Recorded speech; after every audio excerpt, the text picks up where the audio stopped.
గా చేయగల wonderful actor Srikanth గారి మాటలు ఇప్పుడు మనం వినేద్దాము. రిక్వెస్టింగ్ శ్రీకాంత్ గారు టు ప్లీజ్ స్పీక్.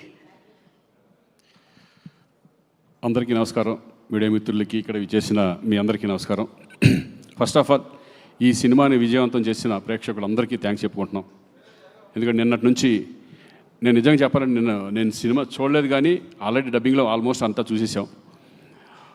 బట్ నిన్నటి నుంచి వచ్చిన ఫస్ట్ నాకు మీడియా మిత్రుల ద్వారా ఈ సినిమా ఇంత బాగుందని ఎప్పుడు చెప్తూ ఉంటారు నాకు. అలాగే పొద్దు నుంచి ఈవినింగ్ వరకు అన్ని ఏరియాల నుంచి నాకు ఫోన్ రావడం, డిస్ట్రిబ్యూటర్లు ఫోన్ చేయడం నిజంగా చాలా చాలా హ్యాపీగా ఉంది. ఫస్ట్ ఆఫ్ ఆల్ ప్రొడ్యూసర్స్కి, డైరెక్టర్స్కి అందరికీ కూడా కంగ్రాట్స్ చెప్తున్నాను. Thank you. ఈ సినిమాలో నాది కూడా ఒక మంచి క్యారెక్టర్ నేను కూడా చేసినందుకు చాలా సంతోషంగా ఉంది. ఫస్ట్ ఆఫ్ ఆల్ డైరెక్టర్ నిజంగా చాలా ఎక్స్పీరియన్స్ ఉన్న డైరెక్టర్ లాగా దీన్ని డీల్ చేయడం అంటే ఇటువంటి సబ్జెక్ట్ని చాలా, ఎందుకంటే కత్తి మీద స్వామిలాగా ఉంటుంది ఇది. ఒక పక్కన ఎమోషన్ పండించాలి, ఒక పక్కన కమర్షియల్గా తీసుకెళ్ళాలి. ఇది చాలా డేరింగ్ స్టెప్ ఒక రకంగా. అటువంటిది ప్రదీప్ ఈ సినిమాని డీల్ చేసిన విధానం చాలా అద్భుతంగా ఉంది. కంగ్రాట్స్ ప్రదీప్. అలాగే రైటర్ డైలాగ్స్ శ్రీకాంత్ కూడా మేము చూస్తూనే ఉన్నాం, ఎప్పటికప్పుడు దాన్ని ఇంపాక్ట్ని తీసుకురావడానికి ఎంత కష్టపడ్డారో. అలాగే బబ్లు నేను కలిపి చాలా సినిమాలు, ఆల్మోస్ట్ ఒక 20-30 సినిమాలు చేసేసి ఉంటామేమో కలిసి. అప్పటి నుంచి మేము ఫ్రెండ్స్ లాగా ఉండేవాళ్ళం. చాలా కూడా మంచి పర్ఫార్మరు, ఇంకా చెప్పేది ఏమి లేదు సార్. ఇక అన్నిటికంటే మేము ఎప్పుడు ఎన్ని సినిమాలు, ఎన్ని సాంగ్స్ చిరంజీవి గారితో కానీ, బాలకృష్ణ గారితో కానీ మేము చదువుకున్న రోజుల్లో ఎన్ని మూమెంట్స్, సాంగ్స్ కానీ మేము చూసి ఆ సినిమాలు చూసి మేము అంత ఎంజాయ్ చేసేవాళ్ళం. అలాంటిది నేను బిగినింగ్ డేస్లో ఆసియం అనే సినిమాలో నేను విలన్గా చేయడం జరిగింది. అప్పుడు చూసాను విజయశాంతి గారంటే. తర్వాత చాలా రోజుల తర్వాత, చాలా సంవత్సరాల తర్వాత మళ్ళీ నేను సెట్లోకి అడుగుతున్నప్పుడు చాలా కొంచెం ఇదిగా చాలా రోజుల తర్వాత మళ్ళీ విజయశాంతి గారితో చేయబోతున్నాను అని. కానీ అప్పట్లో ఎంత ఎనర్జీగా ఉన్నారో ఇప్పుడు అదే ఎనర్జీ నిజంగా చూసి షాక్ అయ్యాను నేను. అందరితో సరదాగా మాట్లాడడం, ఆ రెస్పెక్ట్ కానీ ఇది కానీ, ఆవిడికి అందరూ ఇచ్చే రెస్పెక్ట్ కానీ, నిజంగా ఆ సినిమాలో చేస్తున్నంతసేపు ఒక వైబ్, మంచి పాజిటివ్ వైబ్ ఉండేది మా అందరికీ. నిజంగా మిమ్మల్ని చూసి చాలామంది ఇప్పుడున్న జనరేషను, మా జనరేషన్ అందరూ నేర్చుకోవాలి ఆ డెడికేషన్. నిజంగా 18 రోజులు 19 రోజులు నైట్లు అంత చేస్తాను. నేను అడిగాను డైరెక్టర్, విజయశాంతి గారు వస్తున్నారా ఈరోజు, చేస్తున్నారు. నిన్న పాపం 3 వరకు 2 వరకు చేశారు. ఎందుకంటే మాకే చాలా ఇబ్బందిగా ఉంటుంది అన్ని రోజులు కంటిన్యూ చేయాలంటే. అసలు క్లైమాక్స్ అంతా అన్ని రోజులు చేయడం అనేది నిజంగా ఆ డెడికేషన్, ఆ వర్క్ పట్ల.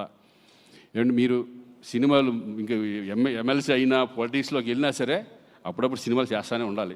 ప్రేక్షకులకు మాత్రం దూరం అవ్వకూడదు మీరు. మంచి మంచి సినిమాలు, చక్కటి అప్పుడప్పుడు మంచి మంచి సినిమాలు చేస్తూ ఎప్పటికన్నా ఒక సాంగ్ కూడా మీరు మళ్ళీ చేయాలి. చూద్దాం ఏదో సరదాగా మళ్ళీ. సో థ్యాంక్ యూ అండి. మీతో కలిసి నేను కూడా దీంట్లో షేర్ చేసుకున్నందుకు, స్క్రీన్ షేర్ చేసుకున్నందుకు చాలా సంతోషంగా ఉంది. ఎస్పెషల్లీ ఇంకా కళ్యాణ్, ఇంకా ఆయన గురించి ఏం చెప్తాను, నాకు అంతకుముందు తెలుసు, కానీ ఫస్ట్ టైం నేను ఆయనతో కలిసి యాక్ట్ చేయడం. చాలాసార్లు కలిసే మధ్యలో. బట్ ఈయన గురించి ఒకటి చెప్పాలి, చాలా down to earth person. Seniors అంటే ఎంత రెస్పెక్ట్. నిజంగా ఈ సినిమాలో అమ్మ అమ్మ అంటూ విజయశాంతి గారు వచ్చినప్పటి నుంచి ఆ పిలుస్తాడు. నిజంగా వైబ్ అంతా సినిమాలో కనపడుతుంది. నిజంగా తల్లి కొడుకులు యాక్ట్ చేశారు అన్నంత ఫీల్లో వీళ్ళిద్దరూ, అంత రెస్పెక్ట్గా, అంత అమ్మ అని ఫీలింగ్తో, అందరితో గౌరవంతో, అందరితో రెస్పెక్ట్గా మాట్లాడడం. కళ్యాణ్ నిజంగా హ్యాట్స్ ఆఫ్. అదొకటే కాదు, ఈ సినిమా మీద ఆయనకి ప్రతి క్యారెక్టర్ మీద కానీ, ప్రతి సీన్ మీద ఆయన పెట్టే ఎఫర్ట్. నిజంగా ఒక హీరో అనేవాళ్ళు ఇంత జాగ్రత్తలు తీసుకుంటే డెఫినెట్గా సినిమా హిట్ అవుతుంది అనే కాన్ఫిడెన్స్. మేమైతే ఇదివరకు ఏమి పెట్టేవాళ్ళం కాదు. డైరెక్టర్ నమ్మేసి డైరెక్టర్ ఏం చెప్తే అది చేసేవాళ్ళం, ఏం అడిగేవాళ్ళం కాదు. కానీ డైరెక్టర్కి రెస్పెక్ట్ ఇస్తూ, డైరెక్టర్స్ని వాళ్ళ ఇది తీసుకుంటూ, కొన్ని సజెషన్స్ ఇస్తూ, ఎక్స్పీరియన్స్ ఆ సజెషన్స్ కూడా ఇంత కష్టపడి ఈరోజు ఒక మంచి కమర్షియల్ సినిమా. నేను అన్ని సినిమాలు చూశాను కళ్యాణ్, అతను ఒకటే కానీ, ఈ ఫిల్మ్ బింబిసారా కానీ, చాలా మంచి మంచి సినిమాలు. ఆయన సినిమాలు ఎన్టీఆర్ బ్యానర్ నుంచి ఎన్టీఆర్స్లో వస్తున్నాయంటేనే డెఫినెట్గా ఆ సబ్జెక్ట్ చాలా పవర్ఫుల్ సబ్జెక్ట్ అయి ఉంటుంది. అంతకుముందు దేవరాలో, ఎన్టీఆర్ఎస్ బ్యానర్లో నేను దేవరాలో చేయడం కూడా జరిగింది. ఎక్కడ ఏ కాంప్రమైజ్ ఉండదు. అలాగే ఈ మంచి ప్రొడ్యూసర్స్ కూడా దొరికారు మనకి, అశోక్ అండ్ సునీల్. నిజంగా వాళ్ళు కూడా ఎక్కడా కూడా ఓన్లీ ఈ cinema one man show is Kalyan.